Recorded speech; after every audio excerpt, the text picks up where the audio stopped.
तो उसके अंदर हम चीजें देखें कि हाँ हमें ये आईपीओ सब्सक्राइब करना चाहिए या नहीं करना चाहिए। And this is the major document which is called, क्या कहते हैं, बोलो भाई। IPO analysis. आईपीओ तो टॉपिक तो आईपीओ एनालिसिस, हम बोलते क्या हैं, क्या देख के करते हैं, रेड हेरिंग प्रोस्पेक्टस। इसके बिना काम नहीं होगा। जो 99% लोग नहीं पढ़ते हैं आईपीओ लगाने से पहले, बस वो छोटी सी इंफॉर्मेशन पढ़ते हैं कि कंपनी क्या करती है, कितने का लॉट आ रहा है, बस काम खत्म हो गया। और सब ऑनलाइन रिसर्च करके हाँ भी लगाना चाहिए तो वो लगाते हैं। ये मेजर टॉपिक है हमारा। ये पूरा एक रेड हेरिंग प्रोस्पेक्टस है जो कंपनी इशू करती है। आज से 8-10 साल पहले, इसके पहले प्रिंट कॉपी आती थी और प्रिंट कॉपी बहुत बड़ी होती थी, इतनी बड़ी कॉपी होती थी ऑलमोस्ट। अब वो कंपनीज ने बंद कर दी है, अब सिर्फ वो इशू करते हैं डिजिटल। प्रिंट कॉपीज बहुत लिमिटेड हो गई क्योंकि ऑलमोस्ट 500-600 पेज का होता है, ठीक है ना। तो अब बिल्कुल स्टार्टिंग से देखेंगे, जहां पे जिसको कोई डाउट्स आ रहे हैं विल टेक इमीडिएटली, बाद में नहीं लेंगे, ठीक है। जो जो चीज रेलेवेंट लग रही है अपने हिसाब से वो लिखते जाना, मैं एक ही चीज डिटेल बताऊंगा। ये मेन प्रोस्पेक्टस से पहले वाला नहीं, ये फाइनल प्रोस्पेक्टस है, ये जो सेबी से अप्रूव्ड हो गया है। एक ड्राफ्टेड होता है और एक एचआर। ये है आरएचपी, देखो क्या लिखा हुआ है, आरएचपी। ड्राफ्टेड का मतलब होता है फाइल्ड विद सेबी, ठीक है। ये होता है फाइनल प्रोस्पेक्टस। डेटेड कब हुआ, डेटेड कब हुआ, 26 अक्टूबर 2021, मतलब ये अप्रूव हो चुका है। अब ये पब्लिक डॉक्यूमेंट हो गया, पब्लिक में जाने को तैयार है। ये छोटी छोटी माइन्यूट बातें बताऊंगा। क्या बोलते हैं, प्लीज रीड कंपनी सेक्शन, एक सेक्शन 32 है कंपनी का 2013 का। क्या है, 100% बुक बिल्डिंग ऑफर, मतलब 100% आईपीओ से ही पैसा निकालेंगे, ठीक है। स्टैंडर्ड फॉर्मेट होता है, हर एक इसका स्टैंडर्ड फॉर्मेट होता है। आपको क्या क्या लिखना है। कंपनी क्या है, हमने एक एग्जांपल लिया है पेटीएम, जो भी पीछे आया था 2 साल पहले, तो हमने उसका लिया है आईपीओ। कंपनी का नाम क्या है, पेटीएम, हम पेटीएम के नाम से जानते हैं। बट जो कंपनी लिस्टेड है किस नाम से लिस्टेड है, 197 मतलब जो उसकी पेरेंट कंपनी का नाम क्या है, 197 कम्युनिकेशन लिमिटेड। क्या कहती है company, our company was incorporated as a 197 private limited. पहले क्या पढ़ा था कि प्रोप्राइटर से प्राइवेट होती है, फिर पब्लिक। प्राइवेट से पब्लिक होती है। प्रोप्राइटर से प्राइवेट होना हो, लेकिन प्राइवेट से पब्लिक जरूर होती है, डायरेक्ट पब्लिक नहीं हो सकती। प्रोप्राइटर से प्राइवेट होना एंटिटी उसका कंपलसरी है। Is a private limited company under this, ये उसका एड्रेस है, ये उसका सीआई नंबर है, पढ़ा है ना, कॉर्पोरेट आइडेंटिटी नंबर। ये एमसी की वेबसाइट पर रजिस्टर्ड है, यानी मिनिस्टर ऑफ कंपनी अफेयर्स। इसका सीआई नंबर ये है, इसका रजिस्टर्ड ऑफिस ये है, कॉर्पोरेट ऑफिस ये है, कॉन्टैक्ट पर्सन ये है, company secretary and compliance officer. जो भी कंपनी पब्लिक लिस्टेड होने वाली है उसको कंप्लायंस ऑफिसर होना कंपलसरी है और कंपनी सेक्रेटरी होना कंपलसरी है। जो प्राइवेट लिमिटेड होती है उसमें एक टर्नओवर के बाद फुल टाइम सेक्रेटरी होना कंपलसरी होता है, ठीक है। अब मैंने क्या बताया था, कंपनी क्या कर रही है, आईपीओ ला रही है। आईपीओ ला रही, क्या कर रही है, आईपीओ ला रही है। Initial public offer up to equity share of face value rupees 1। पहले क्या थी, 10 थी, यहाँ पे कितनी है, 1, ठीक है। For equity share of fresh issue, यानी का मतलब है कंपनी पहली बार आईपीओ लेके आ रही है, फ्रेश इशू आ रहा है पब्लिक के लिए। ये सारी डिटेल्स हैं इसकी, मतलब ये आप मतलब बेसिक डिटेल्स है सारी, ठीक है। कितने शेयर्स हैं, कैसे कैसे हैं, paid up equity capital. The price band will be decided by company and the investor selling share holders consultation of book running lead managers. अभी नीचे पढ़ेंगे लीड मैनेजर्स कौन होते हैं, ठीक है। And will be decided by our company and the investor selling shareholder consultation of book lead manager and the advertising, ठीक है। At least 2 working days prior to offer, यानी कि 2 दिन पहले जब पब्लिक को ऑफर होंगे तो ये बता दिया जाएगा कितना प्राइस बैंड है। इसका प्राइस बैंड में देखेंगे, ये सेबी की जो डिफाइंड गाइडलाइंस है वो है, ठीक है।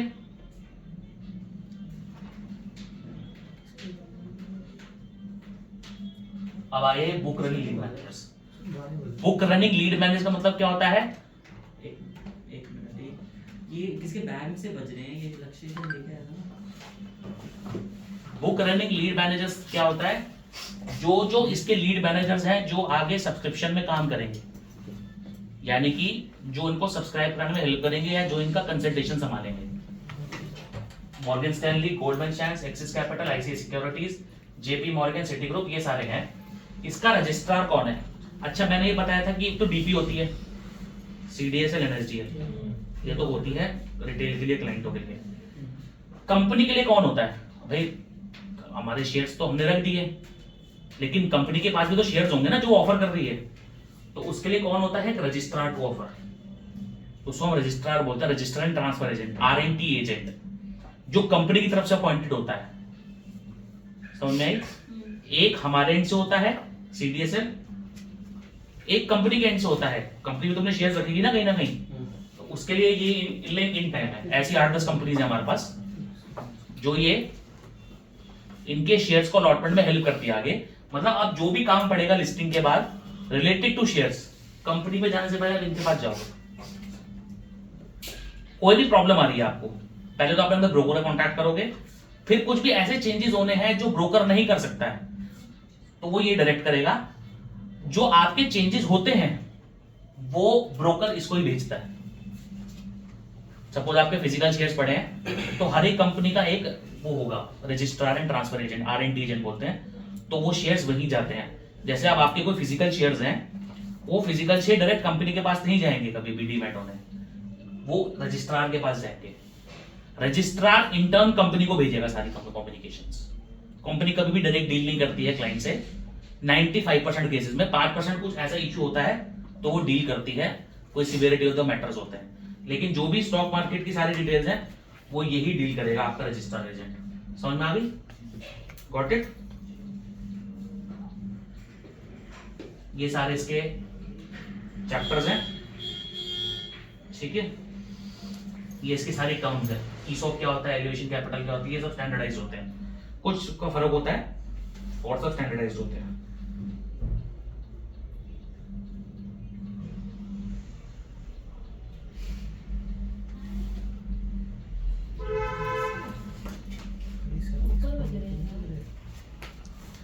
ये देखो, ये सारी एब्रीविएशंस है, ये सब एब्रीविएशंस है। AI Walter investment fund, CDSL, NSDL, Indian gap reporting वगैरह सब ये है।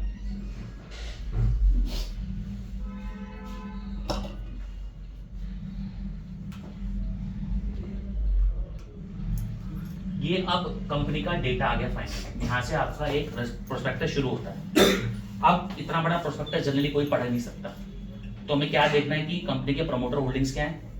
जर्नल कंपनी के प्रमोटर होल्डिंग्स देखनी होती है, कंपनी कितने साल से फाइनेंशियल प्रॉफिट्स में, लॉसेस में है, साथ के साथ कंपनी पे कोई कंटिंजेंट लायबिलिटी तो नहीं है जो फ्यूचर में राइज होने वाली है, कोई गवर्नमेंट के साथ केसेस तो नहीं चल रहे इनके आगे, या कोई इंटरनेशनल कोई प्रेशर तो नहीं है, या इंटरनेशनल कोई ऐसी बात तो नहीं है जहां पे आगे आगे कंपनी को लॉस हो रहा है फ्यूचर के अंदर। वो सारी चीजें ये डिसाइड करती है, इसमें ऑलमोस्ट सब कुछ होता है, ठीक है। ये सब एब्रीविएशन चल रही है अभी।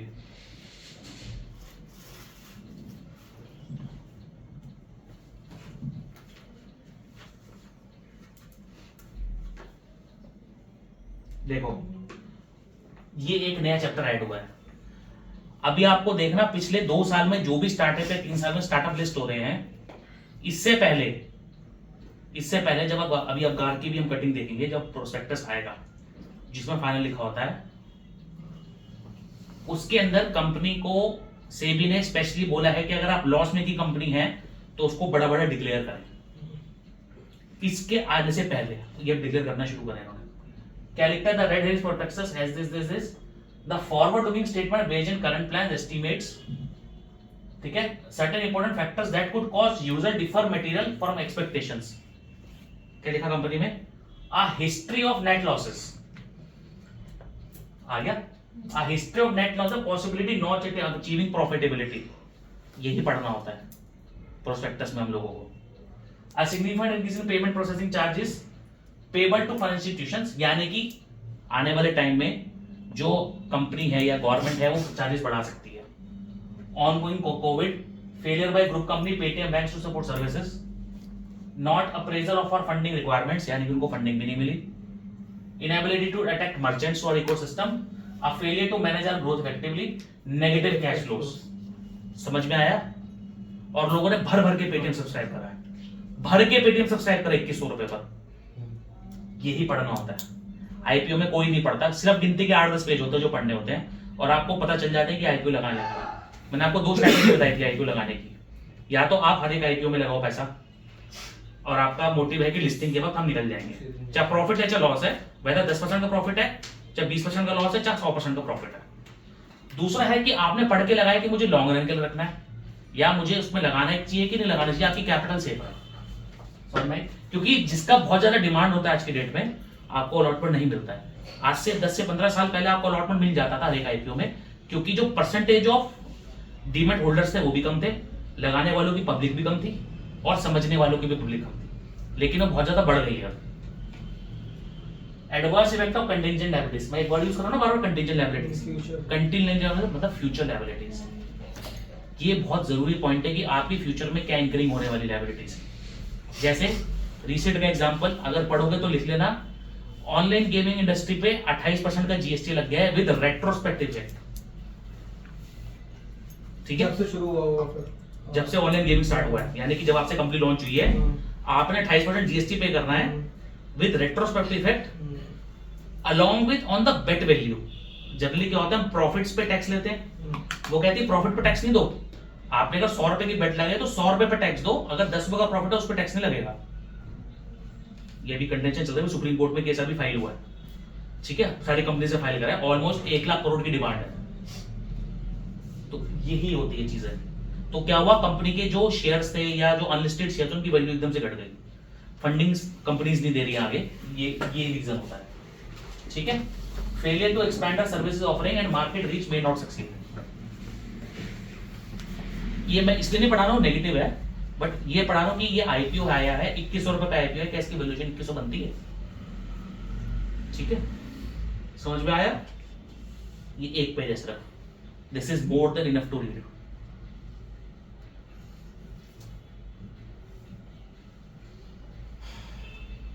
अच्छा, ये आया ऑफर साइज क्या है, fresh issue up to 83 million shares, यानी कि 43 लाख शेयर्स के आसपास कुछ दे रहे हैं। ठीक है, ऑफर फॉर सेल, मैंने एक चीज बताई थी, ऑफर फॉर सेल 2 टाइप के शेयर्स होते हैं जब आप पब्लिक इशू लेके आते हो। पब्लिक इशू में आता है कि आपने कितने शेयर बेचने हैं, दूसरा है कि कंपनी वो प्रोसीड किस चीज में यूज करने वाली है। तो उसमें से 1 लाख मिलियन किसके लिए है, ऑफर फॉर सेल, यानी कि एग्जिस्टिंग इन्वेस्टर निकल रहा है। अच्छा, ओएफएस इसी कहते हैं, शॉर्ट में इसको ओएफएस बोला जाता है। ऑफर फॉर सेल का मतलब क्या है कि जो एग्जिस्टिंग इन्वेस्टर है वो अपना स्टेक बेच के ही इज गेटिंग आउट और the company is getting out. समझ में आया? ठीक है, अब देखो अगला क्या कहता है, ऑब्जेक्ट ऑफ द ऑफर, यानी कि हमारा क्या पर्पस है, दिख रहा है ना, हमारा क्या पर्पस है, मतलब इस प्रोसेस का जो हम आईपीओ लेके आ रहे हैं उसका क्या पर्पस है। Growing and strengthening our Paytm ecosystem including through acquisition of new customers. Total expenditure ये सब मिलियन में होगा, रुपीस में यहाँ कुछ नहीं होता। 43,000 million. Investing in new business general corporate purposes, यहाँ तो 0 है। Investing in new business 20,000 million. ठीक है, ये इसका जनरल पर्पस हो गया। अच्छा, ये इसमें ये भी समझ में नहीं आएगा क्योंकि ये बहुत टेक्निकल है। ये एग्जिस्टिंग जो मैंने क्या बताया था, ओएफएस है, ऑफर फॉर सेल, ये एग्जिस्टिंग इन्वेस्टर माल बेच रहे हैं। फाउंडर कौन है ये तो बताइए सबको, कितना बेच रहा है? 5 करोड़ 95 लाख, नहीं, कितना परसेंट बेच रहा है? 9%। 9% शेयर बेच रहा है ना। 9%। अगर वो 9% बेच रहा है तो वो खुद का पैसा निकालने की तैयारी है, समझ गए? ऐसी जो इसमें कंपनीज इन्वेस्टेड है वो सब बेच रही है। ठीक है, समझ में? Got the point? अच्छा, अगला पॉइंट बहुत जरूरी है, ध्यान से समझना। जब भी कंपनी ऑफर लेके आती है तो बुक्स ऑफ अकाउंट्स फाइनेंशियल तक क्लोज नहीं होते, जब तक लेके आ रही है उससे 2 महीने या 3 महीने पहले तक क्लोज करना कंपलसरी है। यानी कि summary of restated financial statements, the following details of equity capital net worth asset value total borrowings as on June, और इशू कब आ रहा था, 2 महीने पहले आया इशू, मतलब 3 महीने बाद निकाला ना इशू। इशू की डेट हम ऊपर चलेगी बहुत, 2021 में आ रहा था ना इशू, अप्रैल या मई में, तो इसने 2-3 महीने पहले किए होंगे, ठीक है। आने दो, हाँ, जून 2000 एंड मार्च 21 आगे, and total income after tax and equity पर शेयर फॉर 3 मंथ्स एंडेड जून 21, यानी कि इसका आईपीओ जो आ रहा होगा वो जुलाई अगस्त में आ रहा होगा, तो उसने अपने क्वार्टर में क्लोज कर दिया है। फिस्कल ईयर्स ये है। अब क्या बोलता है, इक्विटी शेयर कैपिटल कितनी है, 575, ये सब मिलियन में होगी, ठीक है। अब कंपनी की नेटवर्थ देखो, कंपनी की टोटल इनकम देखो, और कंपनी के लॉसेस देखो। समझ में आ रहा कुछ? आराम से देखना, जहां समझ में आया मुझे रोक देना। कंपनी की टोटल इनकम है suppose as on 3 months ended, या हम देखेंगे जे 21 में देखो कितनी है। बंद कर दिए तो बेसिकली। हाँ तो बंद कर दी ना, वही मैं समझा रहा हूँ। कंपनी की टोटल इनकम कितनी है, 31,000 मिलियन, लॉस कितना है 17,000, अर्निंग पर शेयर कितना है 28 माइनस है। अच्छा, ये ब्रैकेट का मतलब माइनस है, स्टैंडर्ड टर्म है, ठीक है ना। ऐसे तो मैं समझ भी नहीं पाएगा। और क्या समझा रहा हूँ, ये तो समझने वाला है। इसने कहा वहाँ पे रीस्टेटेड लॉस फॉर द होता है, इससे पीरियड, मैं समझ पा रहा हूँ कि लॉस में है वाली चीज। कंपनी लॉस में चल रही है ना, कंपनी पिछले 5 साल से लॉस में चल रही है, और पिछले 10 सालों से लॉस में है ये। तभी शायद आईपीओ लेकर आ रहे होंगे कि प्रॉफिट। मैंने बताया था ना, पहले आईपीओ आता था कंपनी जब प्रॉफिटेबल होती थी, तो सेबी ने कुछ रूल्स अमेंड करे स्टार्टअप्स के लिए, तो अब लॉस मेकिंग भी लिस्ट होनी शुरू हो गई है। इसका शेयर 2100 रुपए पे हमारा आईपीओ आया था, अब कंपनी पिछले 5 साल से, तो आप पैसा लगाओगे। सपोज मैंने कोई धंधा शुरू करा, मैं कहता हूँ भाई बैंक से लोन दे दो, बैंक लोन देगा मुझे, देगा, ठीक है। अभी मेरे फ्रेंड ने मुझे कॉल करा कि भाई एक फ्रेंचाइजी हम टेक ओवर कर रहे हैं, तो उसके कैपिटल वो देख ले कैसे हेड के। ओनर कहता है जी हम प्रॉफिट में हैं, हमने ऑलमोस्ट इस पे 40 लाख लगाया, हमें 15 लाख दे दो हमारे इंफ्रास्ट्रक्चर के। मैंने कहा ठीक है कोई दिक्कत नहीं है, उनसे उसके बैंक स्टेटमेंट मंगा ले। अब उसने क्या करा, बैंक स्टेटमेंट शेयर कर दी जिसमें साल का 80 लाख का रेवेन्यू आ रहा है। 80 लाख का मतलब इट इज इनकमिंग रेवेन्यू। अब उसने बैलेंस शीट अब शेयर करी 2 दिन पहले, तो कंपनी पिछले 3 सालों से लॉस में चल रही है। तो इसका मतलब क्या है कि the true value reflects it does not in profits. अब उसको टेक ओवर कर भी लेगा तो प्रॉफिटेबल तो कन्वर्ट नहीं कर सकता ना इमीडिएटली, या तो उसके पास इतना कैपिटल हो कि वो कन्वर्ट कर सके। तो यही चीजें होती हैं पढ़ने वाली। Equity earning per share -75, 49.2865। Company हो सकता है आने वाले टाइम से प्रॉफिटेबल हो जाए, फॉर अ टाइमिंग जब तक प्रॉफिटेबल नहीं थी। टोटल बोरोइंग कंपनी की है, कंपनी ने कितना पैसा ले रखा है। Total income is excluding total income from discontinued operation, ठीक है, ये तो आप बाद में समझोगे। Restated losses and tax after earning per share ended 2019 including loss after is 53 million. Net asset value पर शेयर इज माइनस में जा रही है, नेटवर्थ सब इसकी माइनस में चल रही है। समझ गए?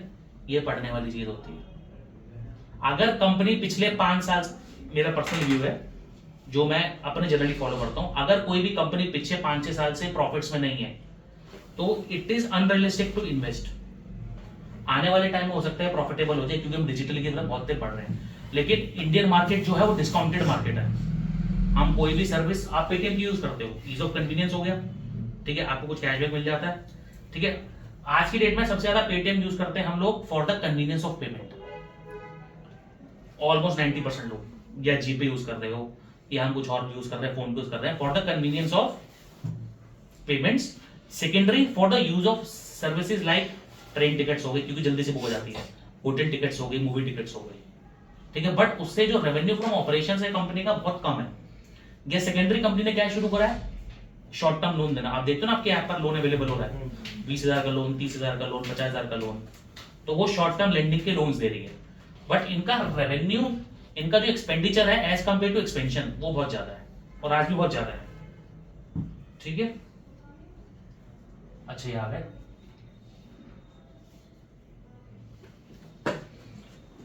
एक ये चीज होती है ऑडिटर्स की, ये जरूर पढ़ना कि ऑडिटर ने क्या रिव्यू दिया है फाइनेंशियल स्टेटमेंट्स के ऊपर, ठीक है। हर एक ऑडिटर की एक रिव्यू होता है। Our statutory auditors have not made any qualifications in the examination report that have given any effect to the financial statements, यानी कि ऐसा कोई पॉइंट नहीं बताया गया है जो डिस्क्लोज्ड नहीं है हमारे ऑडिटर्स ने और उसका कोई मेजरली इंपैक्ट हो रहा है। ये क्वालिफिकेशन मतलब क्वालिफाइड नहीं है, क्वालिफिकेशन मतलब कोई ऐसा पॉइंट जो कंपनी ने डिस्क्लोज नहीं करा at the time of audit. जब हम भी ऑडिट करते हैं तो पूछते हैं ना सर ये ट्रांजैक्शन किसकी है, या ट्रांजैक्शन नहीं बताता हम क्या करें इसका, तो हम होल्ड कर देते हैं, या हम उसको बोलते हैं कि सर हमें नहीं पता, तो हम we are not taking this into consideration. ऐसी ही कोई बात जो कंपनी ने ऑडिटर्स को नहीं बताई है, तो ऐसी कोई रिपोर्ट इन्होंने इशू नहीं करी है। इसका मतलब है कि बुक्स ऑफ अकाउंट्स इसके हिसाब से क्लियर है। ठीक है, समरी ऑफ आउटस्टैंडिंग आ गई। Litigation is not a major thing, हर एक कंपनी के पास लिटिगेशन चल रही होगी, लेकिन वो कितना इंपैक्ट कर सकती है वो हम पढ़ेंगे जब हम इसी कंपनी की फाइनेंशियल स्टेटमेंट्स पढ़ेंगे, वहां पे डिक्लेयर्ड होती है डायरेक्टर्स रिपोर्ट के अंदर। क्रिमिनल प्रोसीडिंग्स 31 कितने अमाउंट है, ये सब अमाउंट इन्वॉल्व है। ठीक है, अब इसमें डिटेल एनालिसिस आप नहीं कर सकते क्योंकि ये रिपोर्ट सिर्फ कंपनी के इंटरनल पास होती है। उसमें बोलते हैं कि भाई हमारी ये एक लिटिगेशन चल रही है, वो पेबल होगी नहीं होगी, 10 साल चलेगी 15 साल चलेगी, यू डोंट नो। ठीक है, अब नीचे देखो डिस्क्लोजर करिए। प्रॉब्लम क्या, हम ये पढ़ लेते हैं, हम ये नहीं पढ़ते। जब हम डायरेक्टर्स रिपोर्ट देखते हैं ना तो उसमें कंटीजेंट लायबिलिटी यहां लिखी होती है, ये पढ़ना बहुत जरूरी है। To disclosure of show cause notice December 22 issued by Office of Distribution Noida to our company in relation to tax return filed by our company। आगे टैक्स नोटिस, ये मेजर डिक्लेरेशन है, यानी कि यहाँ पे कोई दिक्कत है। The SN due to tax not being paid under correct head and input has been wrongly claimed. The demand is comprising of 17,850 million and the interest is of, यानी कि कंपनी के पास एक मेजर लायबिलिटी खड़ी है future के लिए। हम क्योंकि क्या होता है छोटा छोटा होता है ना वो डॉट वाला, वो हम नहीं पढ़ते हैं, यही मेजर इश्यूज है। नो डाउट हर एक कंपनी के पास होगा, कुछ ना कुछ होगा, लेकिन पढ़ना हमारा काम है। जब तक ये नहीं पढ़ेंगे तब तक provide details in the plate hand recommendation of the tax demands raise an SCN and hold proceeding initiate proceeding to not system and as not such and liable to be dropped subsequently the office of determination notice issued letter 21 requesting submission of additional information। यानी कि case अभी चल रहा है। Company ने बोला कि हमारे पास इतनी लायबिलिटी खड़ी है, कंपनी ने रिप्लाई दिया क्या, इट इज नॉट मेंटेनेबल। ठीक है, तो कमिश्नर ने क्या टिल डेट, क्योंकि प्रोस्पेक्टस टिल डेट का है, तो उन्होंने कहा भाई आप कुछ डॉक्यूमेंट्स और सबमिट करो जो उस डेट तक अवेलेबल थे। अगला पॉइंट आया क्या, नहीं, समरी ऑफ आगे फ्यूचर लायबिलिटीज दिख रहा है, नहीं दिख रहा सबको? ठीक है, the following is the summary table of contingent liability as on June. ये आगे कंपनी की contingent liabilities. The group continue to assess the impact further development और report supreme court judgement dated February clarify the definition of basic wages. ये अभी basic wages पे definition आई है, 1.5-2 साल पहले के आसपास आई है। Miscellaneous provision and in the assessment of management our company has not aware of the certain claim verified वाला, यानी कि ये फ्यूचर लायबिलिटीज कंपनी के पास खड़ी हुई है। अगर नहीं भी समझ में आता तो क्योंकि डिटेल हमारे पास होगी नहीं इसकी डेफिनेटली, तो उसका इंपैक्ट असेसमेंट करना मुश्किल है। कंपनी कोई भी आईपीओ से पहले मीटिंग्स करती है, जनरल मीटिंग्स करती है, तो आप उसमें जाकर उनसे पूछ सकते हैं सर किस चीज की लायबिलिटी खड़ी है। किसी ना किसी एक अच्छे लोकेशन पे होती है मीटिंग्स जहां पे आईपीओ के बारे में बताती है आपको। ठीक है, अच्छा, ये related party transaction, it is related to for income tax purpose. ये भी रेलेवेंस रखता है बट हमारे भी काम का नहीं है।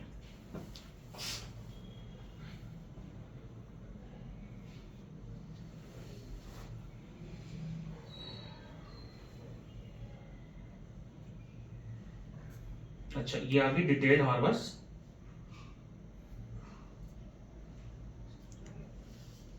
ये हमारा डिटेल रेवेन्यू आ गया। समझ में आ रहा है? पढ़ो इसको, कुछ समझ में आ रहा है तो बताओ। अलग अलग करके पढ़ना, मार्च 31 30 जून, मार्च 31 30 जून। कुछ समझ में आया तो मुझे कहाँ दिक्कत आ रही है मुझे बताना। ये renting of services related to parties, ये सारा इन्होंने डिटेल बता रखा है कि कितना परसेंट कहां से कैसे कैसे आता है।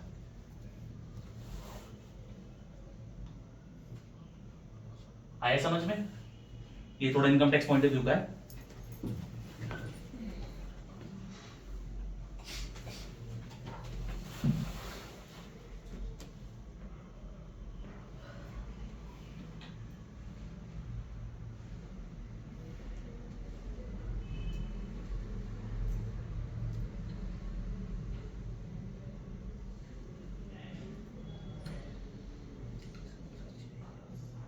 ये देखो, ये देखो, अगला पॉइंट क्या है, average cost of acquisition of equity share of selling share holders. अभी क्या था, हमने ऑफर फॉर सेल था, ऑफर फॉर सेल में एग्जिस्टिंग ऑफर सबको हमें ऑफर कर रहे थे बेचने के लिए। ये उसकी डिटेल्स है, कौन कौन कितना ऑफर किस रेट पे कर रहा है। अलीबाबा कितने शेयर दे रहे हैं, कितने रुपए पर, मतलब उसने एक्वायर करे हैं, यानी कि उसने एक्वायर करे हैं investment as a investment, back end investment आती है ना कि इस कंपनी ने हमें फंडिंग करी, तो अलीबाबा ने 583 रुपए पे खरीद रखे हैं शेयर को। एसएफ पैंथर ने कितने शेयर दे रखे हैं, 1820 पर। समझ में आ रही है, ये सब इन्वेस्टमेंट के डिटेल्स है, यानी कि ये कंपनी ने 584 रुपए पे खरीद रखे हैं, अब वो कितने पे एग्जिट हो रही है, 2100। समझ में आया प्रॉफिटेबिलिटी गेम, ये है गेम एक्चुअली। लोग स्टार्टअप में क्यों इन्वेस्ट करते हैं। इसमें ऊपर भी था थोड़ा, हाँ ऊपर भी है ना ये लोग तो बहुत सस्ते में दे रहे हैं। भाई, अरे ये सब इंटरनेशनल कंपनीज हैं विजय का देखा 0.5 पैसा कितना है? भाई, वो तो फंडर है ना सेल्स है 2100 रुपए और भाई, वो तो कंपनी का फाउंडर है। मेरे पास तो 1 रुपए की शेयर होगा ना मेरा, तो 50 पैसे का शेयर होगा, मैं तो जितने का लिखवाऊंगा उतने का ही तो होगा। भाई मैंने 1 रुपए पे अपनी कंपनी में 1 लाख शेयर ले लिए, 2 लाख की कैपिटल, 1 लाख की मिनिमम कैपिटल होती है, तो 50,000 की होगी तो 50 लाख दिया उसने 0.5। समझ में आया, this is the actual game of profitability.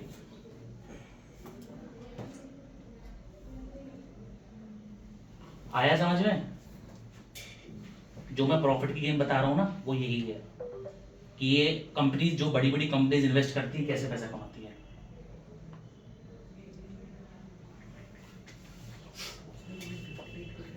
देखो हमारे पास कितने का शेयर था, 1 रुपए का, होता कितने का है, 10 भाई बोलो ना भाई, 10 इंटरेक्टिव तो बनो। कंपनी ने क्या बोला कि 30 जून को हमारी एजीएम हुई थी, हमने फेस वैल्यू 10 से घटाकर कितनी कर दी थी, तो मतलब जो शेयर एग्जिस्टिंग थे वो 10 टाइम्स हो गए होंगे। एग्रीगेटिंग इतने shares at ₹10 each, splitted into, एक जीरो बढ़ गई, ऑफ ₹1 ईच, ठीक है ना, has been divided into this. तो ये अलाउड है सब कुछ, हम कंपनी लॉ में नहीं जाएंगे, तो ये कंपनी कर सकती है, 10 का शेयर 1 रुपए भी हो सकता है, this how it is done. ठीक है, कुछ चीजें, अब ये आ गया, एक चैप्टर आता है हमारा रिस्क फैक्टर्स। ठीक है, हम मेजर पढ़ेंगे, ऊपर तो हमने मेजर पढ़ लिया, अभी डिटेल्ड एनालिसिस आ रहा है। कंपनी ने क्या बोला, we are history of losses and we are not close to achieving profitability. अब जब कंपनी ने खुद ही बोल दिया, तो भाई तुम क्यों जाके कूद रहे हो उसके अंदर। ठीक है ना, लोगों ने भर भर के सब्सक्राइब करे, लिस्टिंग वाले दिन 1800 रुपए आ गया था, 300 रुपए टूट गया था। Now the current rate is around 500-600 रुपए, 400 रुपए तक गया है डाउन। ठीक है, ये जो हमने ऊपर पॉइंट डिस्कस करे ना, उसका डिटेल डिस्क्रिप्शन है। जो ये शॉर्ट टर्म फैक्टर्स हैं, कोविड, ये तो हर एक कंपनी को इफेक्ट करे, तो you can ignore that factors also in the long run. कि कोविड आया, कोविड में तो हर एक कंपनी बंद हो गई थी, चाहे छोटी हो चाहे बड़ी हो, एक्सेप्ट एफएमसीजी कंपनीज और फार्मा कंपनीज। तो और कोई इंडस्ट्री की कंपनी होगी, तो हम कुछ पीरियड की रिटर्न निकाल दें तो कंपनी आज भी प्रॉफिटेबल ही है। ठीक है, तो हम जो शॉर्ट टर्म फैक्टर्स होते हैं ना, which effects all over world, all over India, so you can not count that in a long run.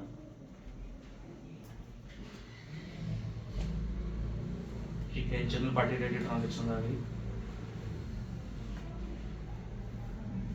ठीक है, हमने कहा था नेगेटिव कैश फ्लो है, ये कंपनी का कैश फ्लो है नेगेटिव। कैश फ्लो मतलब कंपनी बेच के माल कितना पैसा कमा रही है, या कितना उसका तेज कैश फ्लो है सिस्टम से, अब ये सारा माइनस में, देख रहे हो। ये सब डिटेल एनालिसिस आ गया, इसलिए 500-600 पेज का होता है डॉक्यूमेंट बेसिकली। आ गया आउटस्टैंडिंग लायबिलिटीज।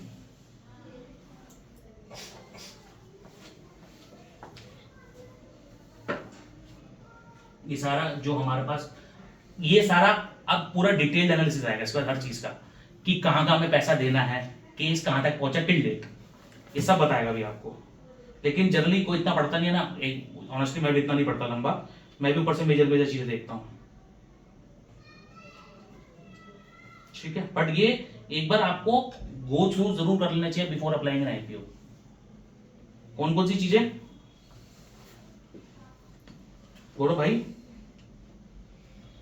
कौन कौन सी चीजें गो थ्रू करनी चाहिए? लायबिलिटीज, हाँ कोई गवर्नमेंट केस, हाँ, आगे रिस्क वगैरह जो भी उसका, होल्डर्स कौन कौन है, और प्रमोटर्स कौन कौन है, इंटरनेशनल बैलेंस शीट क्या है, हाँ, फ्यूचर लायबिलिटीज क्या है। ये मेजर चीजें हैं। अब ये आ गया ऑफर, ये आ गया ऑफर डॉक्यूमेंट, कंपनी कितने शेयर दे रही है, कैसे कैसे दे रही है। अभी मैंने ग्रुप में मैसेज डाला, देखा ग्रुप से कौन किसने ऐड किया, कौन है ग्रुप के अंदर?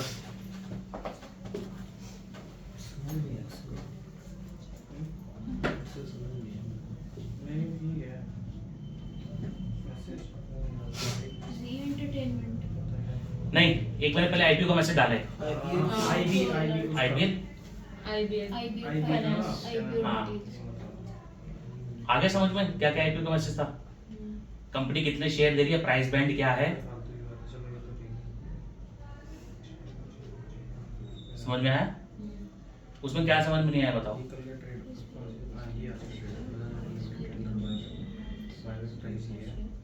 मार्केट में तो पोर्शन क्या रहता है, मार्केट में इसको करा था अभी। मार्केट कहाँ पे मार्केट मेकर बताऊंगा, ये सब बात में बताऊंगा अभी डिटेल्स में। इसमें क्या समझ में नहीं आया, एक्सेप्ट एक दो चीजें। ये कंपनी का आईपीओ जनरली इसी ट्रेंड में आता है, जो ये हमारा ट्रेंड दिखाया था ना मैंने, कंपनी इतने शेयर्स दे रही है, दे रही है, वो दे रही है। मैंने कंपनी का नीचे एक वो लिखा है, 2 लाइनें लिखी हैं, कंपनी केस यूज कर रही है पैसा, क्या लिखा है? Utilise the net proceeds augmenting the company's tier, ठीक लग रहा है अरे यही तो प्रॉब्लम है ना, ठीक लग रहा है, फाइनेंशियल्स पढ़े इसके नहीं। तो फिर वही तो समझा रहा हूं, मैंने अपना व्यू नहीं दिया इसके ऊपर। देखिए अब मैंने एक जी इन्फॉर्मेशन की डाली है कि कंपनी ने मर्जर कॉल ऑफ कर दिया है, तो व्यू दिया ना, मैं अपना व्यू दिया, it is my personal view, कि मुझे लगता है कंपनी अभी स्टेबल नहीं है, क्योंकि कंपनी का ह्यूज डेट्स है, ठीक है। समझ में आया? आईपीओ में ये प्रॉब्लम क्या है कि जब हम आईपीओ को देखते हैं ना, तो वो ऑनलाइन इतनी इन्फॉर्मेशन होती है सर, उसका कभी हम प्रोस्पेक्टस नहीं देखते 5 मिनट के लिए, ये काम सिर्फ 10 मिनट का है, ये देख लो पता चल जाएगा ये बेसिकली किधर अपन को पैसा लगाना है या नहीं लगाना है। ये आरएचपी कहाँ मिलता है मतलब? ऑनलाइन है, आप सर्च करो पेटीएम आरएचपी, आ जाएगा निकल कर, उसकी वेबसाइट पे होगा कंपनी की, जिस कंपनी का आईपीओ आ रहा है उस कंपनी की वेबसाइट पे लिस्टेड होगा, नहीं तो सेबी की वेबसाइट पे आपको ऑटोमेटिकली मिल जाएगा, नाम टाइप करो, एवरीथिंग इज ऑनलाइन। नहीं तो बहुत सारी वेबसाइट्स है जो फाइनेंशियल वेबसाइट्स है, सब पे अवेलेबल होता है, कहीं से भी डाउनलोड कर लो, मैंने वहीं से डाउनलोड करा। ये शेयर होल्डिंग्स प्री इशू और पोस्ट इशू पहले और बाद का है ना? हाँ, कि प्री इशू का मतलब होता है कि अभी हमारे पास इतना है, जब पब्लिक इशू आ जाएगा तो हमारे पास कितनी होल्डिंग बचेगी फाइनली। ये आगे कंपनी की डिटेल बैलेंस शीट देखो, ये समझाऊं या समझ में आ जाएगी? समझाऊं? एसेट्स तो पता है ना, एसेट्स, एसेट्स लायबिलिटीज, ये कंपनी के नॉन करंट एसेट्स है। नॉन करंट का मतलब जो फिक्स एसेट्स होते हैं, देख रहे हो कोई दिक्कत? ये इन्वेस्टमेंट्स है इसकी, ये सब मिलियन में होंगे, ठीक है। कंपनी के पास करंट एसेट्स ये हैं सारे, ठीक है। अब कंपनी की हम आएंगे कंपनी की इक्विटी पे, शेयर कैपिटल यानी कि 605 मिलियन है, other equity, non controlling interest, ये कंपनी की लायबिलिटीज है। अब मैं पढ़ाने बैठूंगा तो बहुत लंबी चीज है, इससे हम बैलेंस शीट पता है कब करेंगे? We'll do when we do company details ना, जब हम कंपनी के कॉर्पोरेट एक्शंस में जाएंगे। और अगर सबसे छोटा काम करना समझने का तो कुछ मत करना, सीधा आना, यहां पर आ जाना, total tax expenses, restated loss for the company, आ गया ना। कंपनी के पिछले 5 साल से लॉसेस है। नहीं समझ में आ रहा हो कुछ मत देखना, पिछले 5 साल की कंपनी के लॉसेस देख लेना बस। कंपनी पिछले 5 साल से प्रॉफिट में है या लॉसेस में है।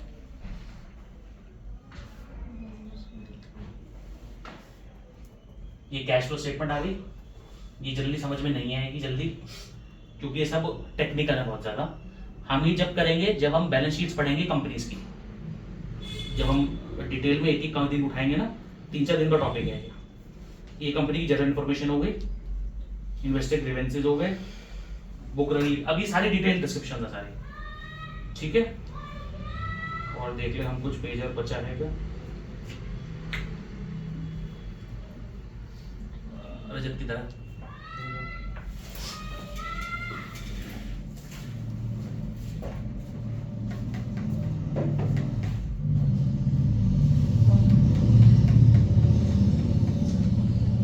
ये ना बहुत डिटेल्ड एनालिसिस है। बेसिक मैंने आपको बताया कि कैसे पढ़ना चाहिए एक लेमैन को without the help of any financial advisor. फिर भी अपने जो भी फाइनेंशियल एडवाइजर है जो भी है, फिर भी एक बार कंसल्ट कर लेना चाहिए कि आईपीओ ठीक है या नहीं है। बेसिकली एक ऑनलाइन खोलना, ऑनलाइन लिंक करना इसको, उसी में बोलो ना, क्या करना है? डिटेल खोल दो। हाँ तो उसी में बोलो।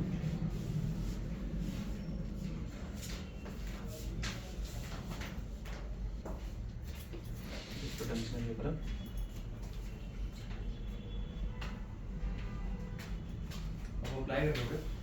भाई पेटीएम का आईपीओ आ चुका, मैं कहां से अप्लाई करूंगा? नहीं, उसका आईपी बेकार है शायद, देखना पड़ेगा। महंगा भी होगा। महंगा कैसे, एवोल्यूशन दूर को कर देंगे। नहीं, लॉट उसका महंगा। हाँ तो भाई वो एसएमई आईपीओ है ना। उसके पहले एक ज्योति का भी तो आ रहा है, वो सस्ते होगा। ज्योति आईपीओ है, ज्योति उसका लॉट साइज छोटा है। ज्योति सीन से हाँ, यही तो आ रहा है इसके बाद। कौन सा दिखा रहे हो मुझे बताओ। वो जो वहाँ पे शाइन नहीं कर रहा, 5 नंबर लिखा है जिस पे ज्योति सीएनसी है। वो है। ठीक है गाइस, समझ में आ रहा है? आपको कोई डाउट है तो बताओ।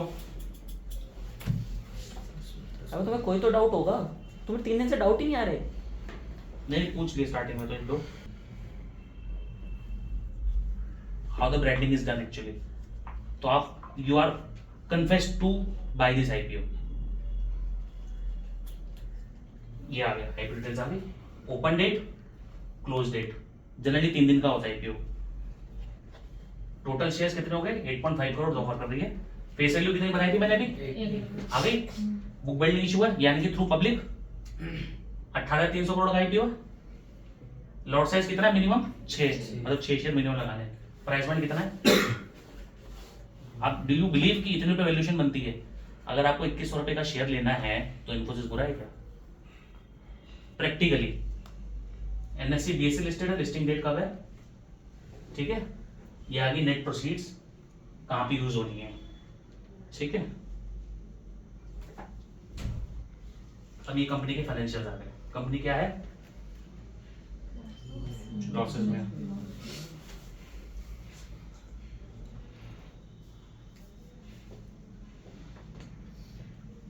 कमेंट्स पढ़ रहे हो?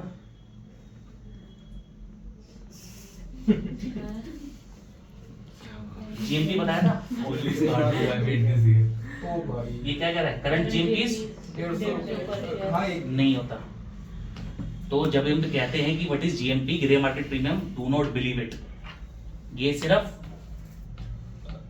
हर एक शेयर में काम नहीं करता है जीएमपी। जैसे अब एक शेयर लिस्ट हुआ है थोड़े दिन पहले, जीएमपी उसका अच्छा भला था लेकिन मार्केट उसके लिस्ट होने से 2 दिन पहले गिर गई, 3 दिन पहले।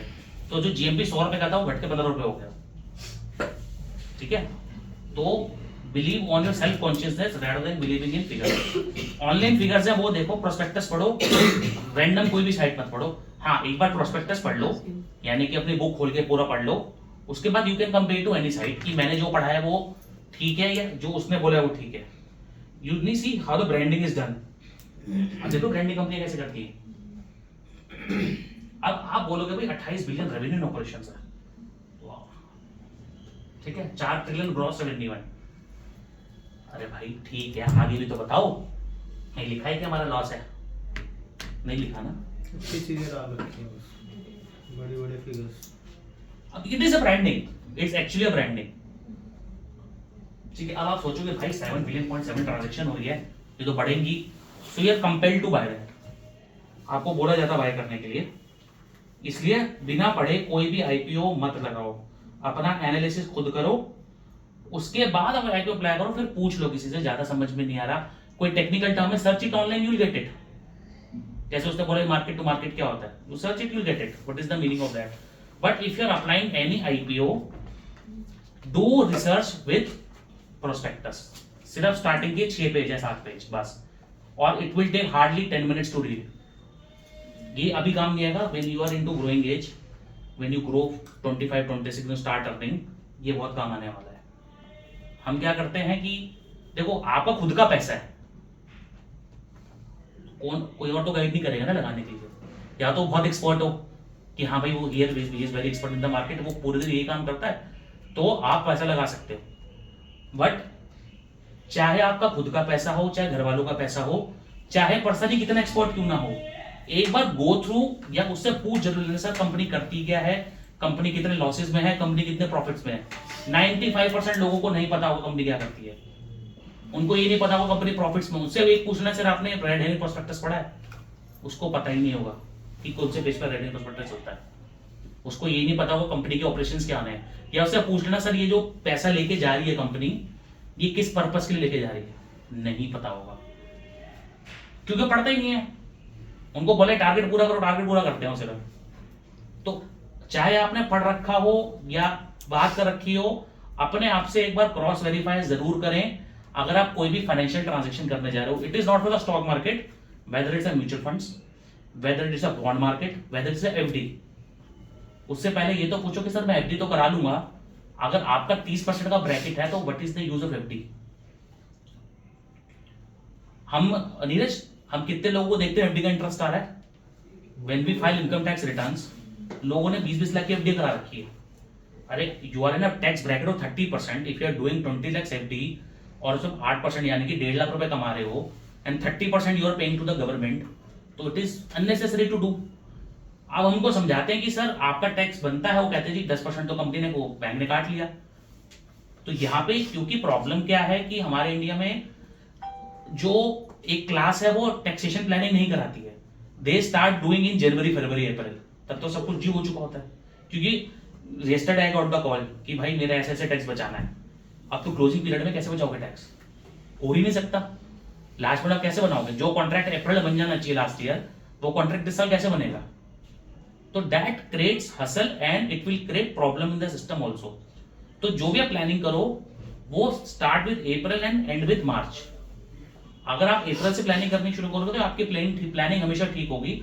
90% of the people buy policies और mutual funds in the last month of January February April, क्योंकि उन्हें टैक्स रिटर्न्स कंपनी में जमा करनी होती है।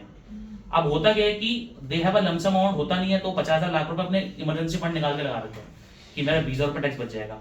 What they do, they and up buying in wrong policies. अब उसको ये नहीं पता 5 साल का प्रीमियम देना है, मुझे बेनिफिट मिलेगा नहीं मिलेगा बीच में। Suppose something happen to a person, तो उसका क्योंकि उसने जल्दबाजी में लिया है, ऑनलाइन लिया है। अभी ऑनलाइन पढ़ के जो दिक्कत आ रही है, it is not harmful to read online, but consult with the professional also before applying the system. ठीक है, एक चीज और दिखा रहा था, आईपीओ हमारे पास रिसेंटली आईपीओ आया था, हमारे पास एक ये रिसेंटली आईपीओ आया है, दिखाते हैं हम।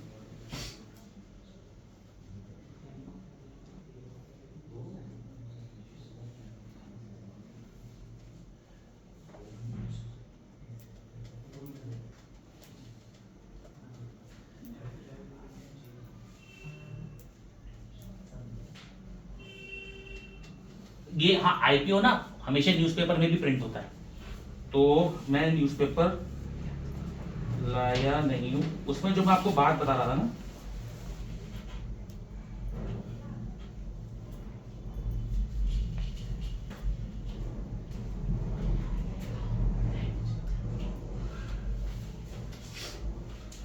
उसमें जो आपको बात बताई थी कि कंपनी अगर लॉसेस में होगी तो उसको बड़ा बड़ा बोल्ड लेटर्स में लिखना जरूरी है बेसिकली कि company is in losses. Newspaper में तो आता है, ऑनलाइन एडवर्टीजमेंट में करो, एग्जैक्ट एडवर्टीजमेंट को दिखाने की कोशिश कर रहा हूं आपको।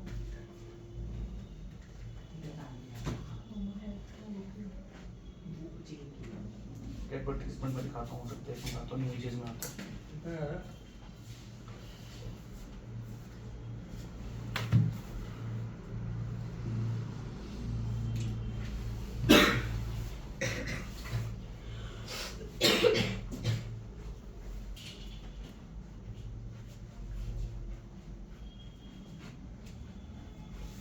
हाँ, ये होता है पेपर में एडवर्टीजमेंट। ये देख रहे हो? आ गया? ये एग्जैक्ट ऐसे होता है। बिड ऑफर क्लोजेस ऑन 10 नवंबर। ये लिखा हुआ रिस्क डिस्क्लोजर आ गया।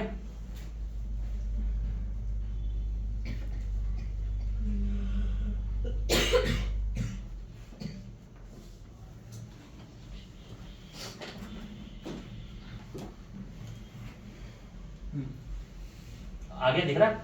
The price earning ratio diluted to the company is, earning per share ये रिस्क इन्वेस्ट, मैंने बोला था ना कंपनी सेबी ने कंपलसरी कर दिया है। क्या है? Is, negative. तुम्हें पढ़ा लिखा हुआ है तो भाई क्यों लगाना है फिर इसको? सामने कंपनी लिख के दे रही है तुम लोगों को। ईपीएस का भी मतलब पता होगा। समझाऊंगा, टेक्निकल टर्म्स है, समझाऊंगा। ईपीएस में मुझे अर्निंग पर लोगों शेयर को नहीं पता होगा। मैं या ये कह रहा जब कंपनी अगर इतना बड़ा लिख के दे रही है तो उसका मतलब है कि कुछ तो रेलेवेंस होगी। हूँ। पूरे 600 पन्ने तो छाप के नहीं दे रही ना। अगर उसमें से उसने इतना सा पॉइंट निकाल के दिया है तो इसका मतलब है कि it is a various, it's a heavy weight. जैसे क्रेडिट कार्ड में आजकल आती है ना most important terms and conditions, ये बैंक में आती है एक 1 पेजर की मेन कंडीशंस क्या है, ताकि इन्वेस्टर को, ताकि बैंक को पता रहे या क्लाइंट को पता रहे मैंने क्या साइन करा। ठीक है? एवरेज कॉस्ट ऑफ एक्विजिशन इनके सबके बहुत बताए थे भी। एवरेज कॉस्ट 5 पैसा, 15.5 पैसे रुपए, ये आगे सारी। Weightage average return net fiscal is negative. ये इंफॉर्मेशन कम थी, इसके इशू के बाद और डिक्लेरेशन बढ़ गई है और बोर्ड लेटर्स में आ गया है। वो मैं इशू भूल गया, अगर हो सकता है कल दिखाऊंगा मैं। वो इशू भूल गया मैं कौन सा आया था इसके बाद। अगर ये वो छाप के दे रहा है तो इसका मतलब है कि बहुत हैवी वेट है, आप इसको पढ़ो करने से पहले। आया कुछ समझ में? कुछ क्लियर हुआ? How to apply for IPO, IPO analysis कैसे करा जाता है, यहां तक तो मैंने बताया। अब इसमें पढ़ना आपका काम है, डाउट्स निकालना आपका काम है। जब तक नहीं पढ़ोगे तब तक डाउट्स नहीं निकलेंगे। और कोई कंफ्यूजन हो तो बताओ।